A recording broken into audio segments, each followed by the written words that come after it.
Have you ever thought about what it would be like to work in an office where everyone gets along? Where there's no gossip, no drama, just a bunch of people working together towards a common goal without any of the interpersonal BS that seems to inevitably creep into every office sooner or later? If you're like me, you probably think that this would be an ideal situation. A workplace free from drama sounds like a dream, but is it? Because while we may not like to admit it, drama, conflict, and even some level of gossip are all part of the human experience, and having none of these things at work might not be all that it seems. Hi, I'm an executive coach and author of a book about office politics. And today I am going to make the case for why a little office gossip and conflict isn't necessarily a bad thing.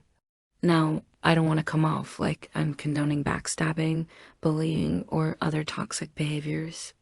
What I am suggesting is that completely eliminating conflict from the workplace is neither possible nor desirable.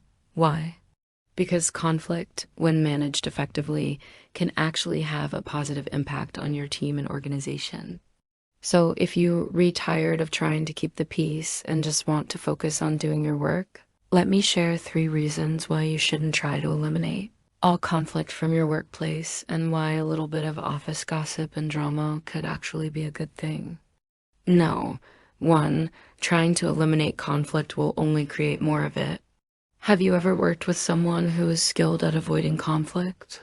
You know the type, always agreeable, never rocking the boat, never offering an opinion. Chances are they weren't very effective at their job because to get anything done, you need to be able to speak up, ask questions, and push back when necessary. And when you don't, people will often take it upon themselves to do it for you. So rather than eliminating conflict, your conflict-avoidant coworker is actually creating more of it by forcing others to speak on their behalf and by failing to build consensus on important decisions.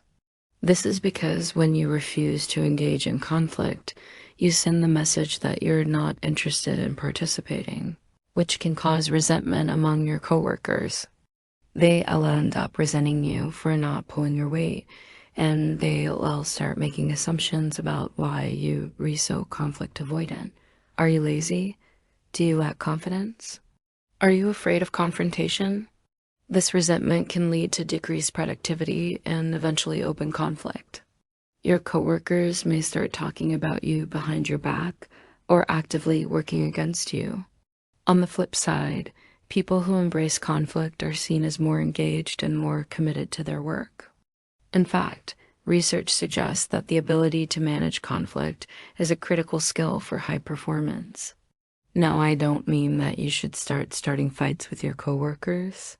What I am suggesting is that you should be willing to speak up when you have an idea or concern, and that you should be able to listen to and consider other people's ideas and concerns as well.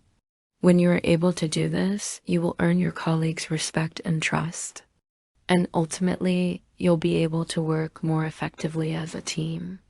Which brings me to my next point. No. 2, eliminating conflict can stifle creativity and innovation. Let us say you work on a team whose job it is to come up with new ideas for the company. Maybe you meet regularly to brainstorm new products or services. Or perhaps you're responsible for developing marketing campaigns or sales strategies. Whatever the case may be, you know that the success of your team depends on your ability to come up with fresh, innovative ideas. That lately, you've noticed that people aren't as creative as they used to be. The ideas just aren't as good as they once were, and you can't figure out why. As it turns out, your team's lack of creativity may be due to a lack of conflict. That's right. Conflict can actually help us be more creative. How? Because conflict often leads to questioning. When we hear an idea that we don't agree with or that we don't understand, we naturally start asking questions. And when we ask questions, we learn more. We learn about the idea itself, yes, but we also learn more about the people who are presenting the idea. We learn about their motivations, their concerns, their hopes for the future. And in the process, we become more creative ourselves. In fact, Research has shown that teams who engage in healthy, constructive conflict are more creative than teams who don't. Why? Because conflict forces us to look at things from different perspectives. It helps us to see the pros and cons of an idea more clearly, and it allows us to come up with more innovative solutions. So if you want your team to be more creative, don't try to eliminate conflict. Embrace it. Encourage your team members to speak up and challenge each other's ideas. You may be surprised at the results. No, 3. Eliminating conflict makes it harder to solve problems. Have you ever been in a situation where you needed to solve a problem, but couldn't because people were afraid to speak up? Maybe you were on a team working on a project that was falling behind schedule, or perhaps you were trying to come up with a solution to a customer service problem.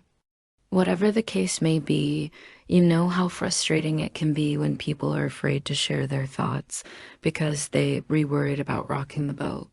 The truth is that conflict is often the first step in solving problems. When people feel comfortable enough to speak up and share their concerns, it gives the team the opportunity to address problems early on.